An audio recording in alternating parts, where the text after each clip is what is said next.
बिस्मिल्लाहिर्रहमानिर्रहीम। अभी तक हमने तमाम किस्म की रैंकिंग्स को देखा, ऑर्गेनिक, रिकमेंडेड, अमेज़ॉन रिकमेंडेड और स्पॉन्सर्ड रैंकिंग। अब हम अमेज़ॉन एड्स पे आते हैं और इन रैंकिंग्स को अचीव करने के लिए अमेज़ॉन एड्स मस्ट है। तो मैंने पहले आपको बताया कि बायर इंटेंट पहले से होती है, कस्टमर जब भी आता है तो इसलिए कन्वर्जन के चांस ज़्यादा होते हैं।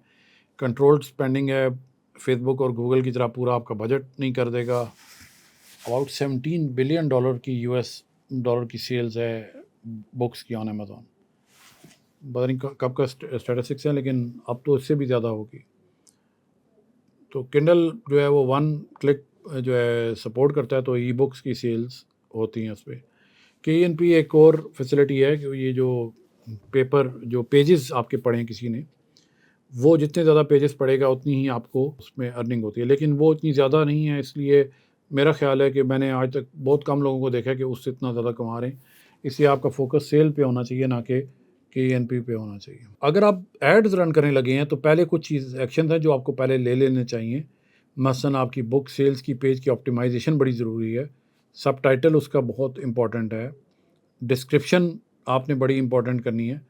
जो उसमें हमने पहले भी डिस्क्रिप्शन में डिस्कस किया था कि 2 सवालों के जवाब आपने देने कि क्या बेनिफिट मिलेंगे और क्या उस चीज़ में इसमें यूनिक है और ये किसके लिए है। तो ये तीनों सवालों के जवाब आपने ज़रूरी देने। प्राइसिंग इंपॉर्टेंट है। आप ओवर प्राइस, अभी पिछली में हमने एक बुक देखी जो $159 की है या $125 की है, वो बिक रही है। लेकिन ज़रूरी नहीं है कि आप नॉर्मली जो यहाँ पे बायर होता है अमेज़ॉन पे, उनके लिए 19 और $20 भी काफ़ी एक्सपेंसिव होती है, अनलेस कि कोई बहुत स्पेशलाइज्ड सब्जेक्ट है, जिस तरह जो CEO से डील कर रहा है या कोई एंटरप्रेन्योर से कर रहा है या रियल एस्टेट के बारे में कोई है।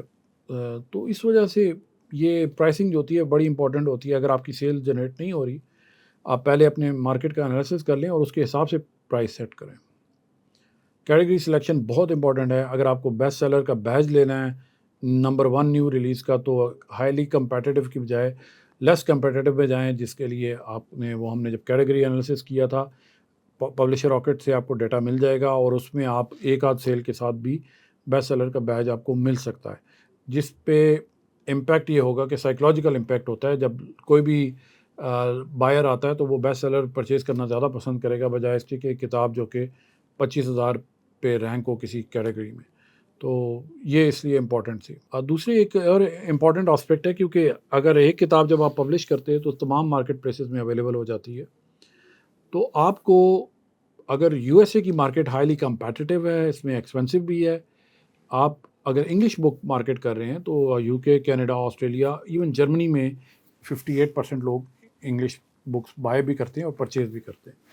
तो आप उधर भी मार्केट कर सकते हैं। तो उसमें फ़ायदा ये होगा कि आपकी एक तो ब्रॉडर अप्रोच होगी, और दूसरा ये है कि अगर आप USA में लॉस पे ऑपरेट करें तो जब बैलेंस शीट बनेगी तो आप हो सकता है UK और कनाडा में या ऑस्ट्रेलिया में आप प्रॉफिट पे जा रहे हो। ये जो मार्केट्स हैं अगर आप देखें तो उनमें कनाडा बहुत एक्सपेंसिव और छोटी मार्केट है, ऑस्ट्रेलिया बहुत छोटी मार्केट है, USA के बाद UK और जर्मन मार्केट जो हैं ये बड़ी मार्केट्स हैं इंग्लिश बुक्स के लिए।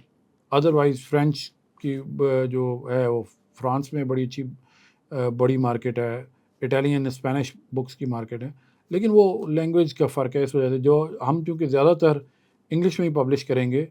मैंने वैसे एक किताब पुर्तगीज़ में भी पब्लिश की है और मुझे कुछ पता नहीं था उसका, तो वो मुझे हमेशा फॉर्मेटिंग में खुद गाइड करता था कि अभी इस जगह ये वाला वर्ड लिख दो और ये कर दो। लेकिन प्रेफरेबल ये है कि आप सिर्फ इंग्लिश वाली बुक्स को ही डील करें। सेल्स का सीक्वेंस हमने पहले डिस्कशन की थी कि इंप्रेशंस मिलेंगे, फिर क्लिक्स मिलेंगे, फिर सेल मिलेगी।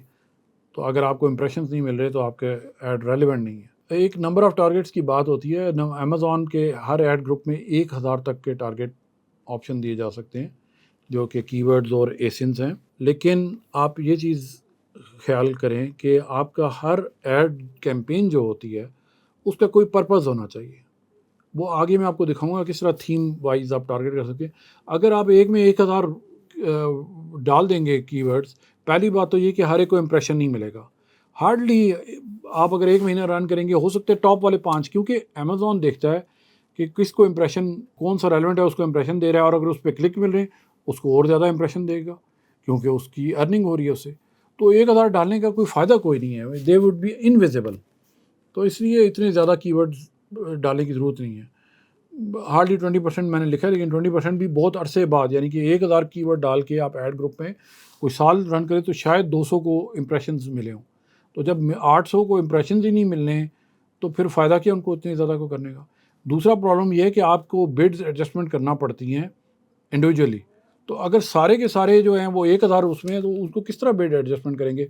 आपका तो पूरा दिन उसमें लग जाएगा। मैक्सिमम 40 टू 50 करें, ये भी मैंने ज़्यादा बता दिए हैं। जितना फोकस्ड ऐड होगा, आपको सीटीआर से पता चल जाता है, क्लिक थ्रू रेट से कितना फोकस्ड ऐड है। तो 40-50 से ज़्यादा नहीं है, अगरचे कई गुरु 150 भी कहते हैं, लेकिन प्रेफरेबली 40-50 इज़ इनफ।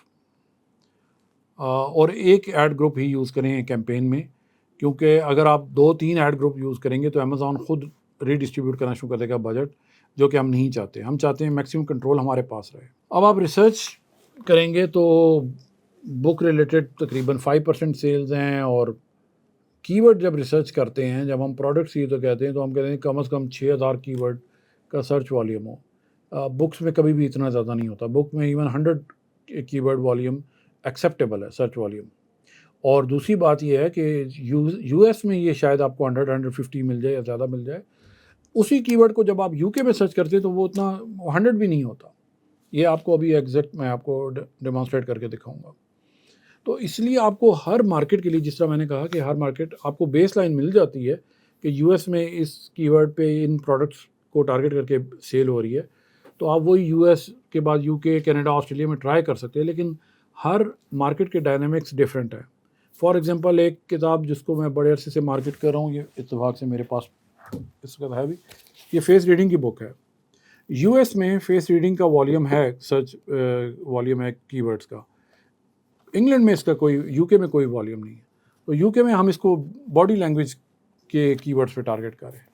तो इसी तरह आपके पास जब भी कोई बुक आए, आप खुद अपनी बुक को मार्केट करे हो, आपको हर मार्केट के अलग से एनालिसिस करना पड़ेगा। नॉर्मली क्या 100% केसेस में यूएस में सर्च वॉल्यूम हमेशा ज़्यादा होगा, मे बी 100-150 हो गया, तो हो सकता है यूके और कनाडा में 20-25 पे आ जाए सर्च वॉल्यूम।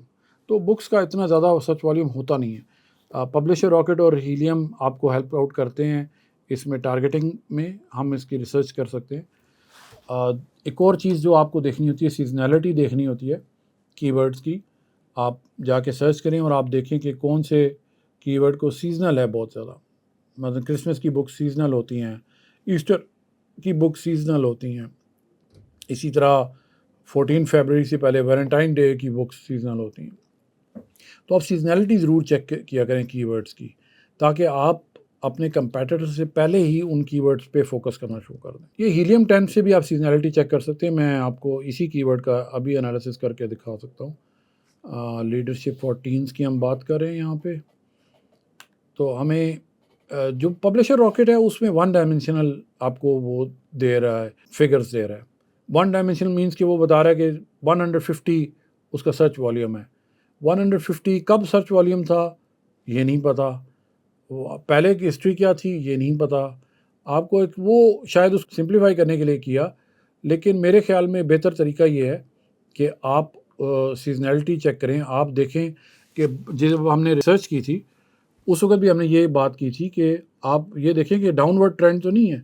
अब ये लीडरशिप फॉर टीन्स, हम इसको यहाँ पे भी देख लेते हैं, लीडरशिप फॉर टीन्स। तो इसको हम एनालाइज करते हैं कीवर्ड को, और ये उसका सर्च वॉल्यूम है। अब ये पिछले 1 साल में है। हम इसको ऑल टाइम देखते हैं। आप देखें कि किसी ज़माने में ये 2020 में बहुत इन डिमांड था, फिर ये बिल्कुल ख़त्म होता गया है, बिल्कुल नहीं रहा।